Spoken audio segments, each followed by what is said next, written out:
We're here with Jake Parritt and Garrett Bourne here of Little Shop of Horrors. How are you guys doing? Oh, we're just doing awesome. Thank you. Pretty good. Glad you guys are here. Again, you're here with talk about the upcoming production, Franklin County High School drama production. Are you guys a big fan of like Little Shop of Horrors? Like, had you seen it before? Or I had actually never seen the movie starring Rick Moranis and Steve Martin and all those incredibly talented people up until they announced the show. Okay. And once I had finally watched the movie, I was like, you know, this is going to be fun. This is going to be a funny, different show from anything that we've done before.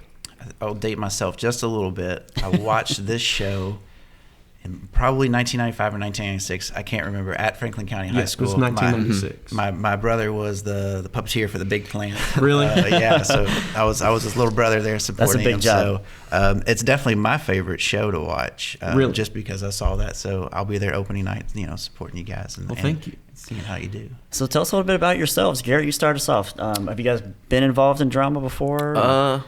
I started doing drama when I was in 5th grade at Frankfort Christian, and then I moved over to Franklin County 8th grade and did Hairspray. And then this year, I'm a freshman and I got to leave. Wow, just tossed right into it. Yeah.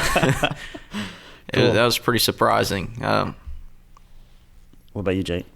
Well, I actually didn't start doing drama until my freshman year, and that was Addams Family. And I played Lucas in Addams Family. And no, he's not an Addams. He's Wednesday Addams' like normal boyfriend, but to them he's like a freak because he's normal.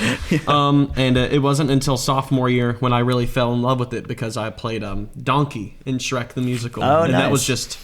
that was so fun. I can't even put into words how fun that was. And last year was Hairspray with Garrett, and I played Link. Okay, awesome. And that was difficult. And I've gotten involved in community theater as well. I got to direct the play at Franklin County this year, which was Clue, which was that was definitely an experience.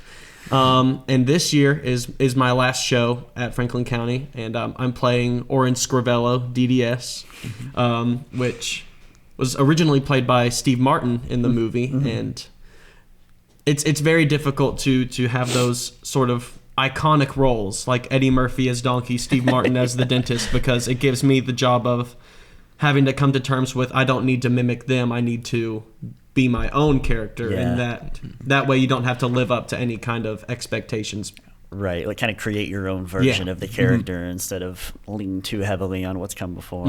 Yeah, absolutely. That's a good way to look at it. Yeah.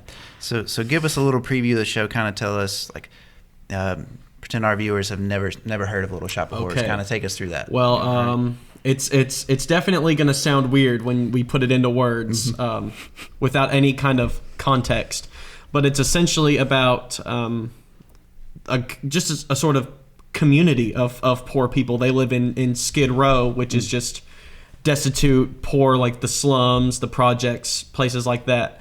And there's Seymour, who's again played by Garrett here, who sort of lives in this flower shop owned by a person who didn't really adopt him but just took him in, and he's not really treated well. And it's sort of a story of I don't even know how to describe it because it's very weird. It's just a story of people trying to be better than the situation that they're in. That's how I would put it, because the two main characters, Audrey and Seymour, are just constantly focused on how can they make the situation that's already horrible just a little tiny bit better. How can they get out of the situation they're in? The opening number is called Skid Row, and it's all about these people just talking about the stuff that goes on down in Skid Row and how they want nothing more than to just be out of there. Garrett, what's probably your favorite number on the show? Oh, That's a tough question. That's tough. My favorite song to sing is probably the Meek Shell and Harriet. I think that solo is really fun, and I get angry about it, so I get to get on my knees and scream about it, and I like. Nice, yeah. It's like it's super emotional. Yeah, throw some passion into that one. It's really it's fun to do, and then I like Grow For Me. That's my solo. It's at the beginning of the show. Oh, cool. That one's really fun. So me and David, for folks don't know, me and David actually came from a bit of a drama. We're behind the scenes, more of a drama background back in the day when we were in high school.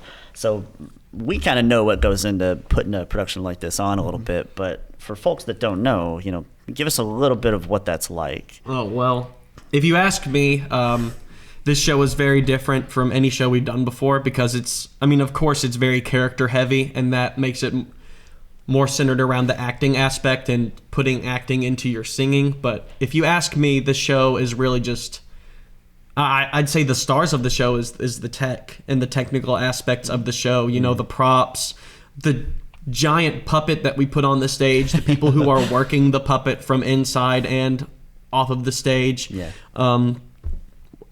A fellow senior of mine, Amelia Peevler, has been our stage manager for 3 years now. Wow. And just seeing the incredible work that she's put into this show and the incredible set crew altogether that she puts together every single year, it's just been really cool because, the tech in this show is really difficult. I think that's one thing that sticks out to me, is that it's incredibly difficult to have a show like this where you're literally operating a giant puppet and somebody is standing like this inside of a puppet trying not to shake, and then they have to position their body to do this for another part of it. It's big. That's sort of the thing that people think of when they think of Little Shop of Horrors, is that it's about the puppet. Plant. Yeah. So everybody else is kind of ancillary, right? But it's not like a for the parents out there who are worried about their children seeing a show about a puppet that eats people. It's a puppet. Right. It's a show. Yeah, people are not being eaten. And yeah. It's a musical at a high school. But and a lot of work and time goes into putting that on. There's so many. How many kids are sort of involved in this one? Do you know? I think we have a cast of approximately 25. Wow. I couldn't tell you exactly. Yeah.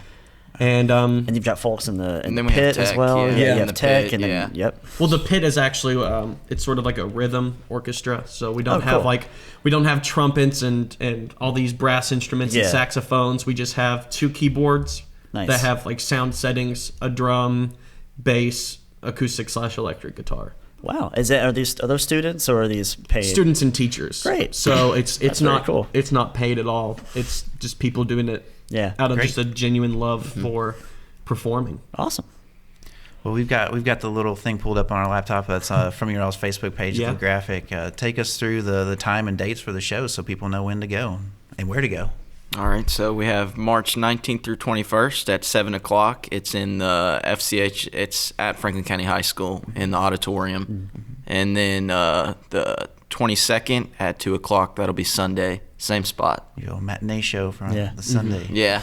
And we've been in the auditorium just this past fall for the Miss FCHS pageant. It's really nice. A lot of nice upgrades there. Yeah. The new lights, big difference. Excited to see They're a show. LED. Yeah, excited to see a show that's not a pageant on there. Yeah. So the audio is so much better too. So we're anxious to see that too. We're thankful for the generous work that our superintendent has put into our auditorium, because for a long time it was just on its last few legs. It was just seats were falling apart. We had caution tape for a little bit because we had to take seats out of there. Yeah, it's been like that for a while. I remember it was in rough shape when we were there, and I won't say how long ago that was, but that was a while. Over the summer though, he had construction people come in, and apart from putting in the new HVAC system in the school, they really tore apart that auditorium and just made it into something new. And it's really incredible to see the work that they did in there. Cool. And how much were tickets? I think adults were 12 and kids were 8. Honestly, it's one of those where you just adults are 12. Yeah, students are 8. Students are 8. Yeah. show up with some cash, and you're gonna have a good time. And that's students not just Franklin County. That's Western Hills, any school. If you're under the age of adult, you can get in for $8. They're not going to ask for your proof of what school you go to. Yeah. So real quick, final pitch for people to come out and check it out. I would just like to say this is a really incredible show. It's really, it's special to a lot of people, I think, because it's not a show about a bunch of rich kids on TV. It's not a show that's about it doesn't have any sort of heavy themes in it. Of course, it's about people who are just a little less than spoken about in media. It's about people who are just less fortunate in general, but it doesn't have any kind of heavy themes, and I think that can be appreciated a lot, especially in the world that we live in today, where it seems like everybody's always worrying about something. And I think that this show is good because it's very lighthearted, it's very fun, it's very just it's not even taking itself seriously. It sort of plays off of its own absurdity. So it's really just a nice lighthearted thing that you can go and you can enjoy and you can laugh at a few times. Awesome. Yeah. Well, Jake, Garrett, thank you guys so much for coming on. Well, thank you all. March 19th through the 22nd, right? March 19th through the 21st is Sunday, or At is that 7 o'clock? And then matinee on the 22nd. Yeah. Awesome. Thank you guys so much for coming on. Little Shop of Horrors. Everybody check that out for sure. Check it out.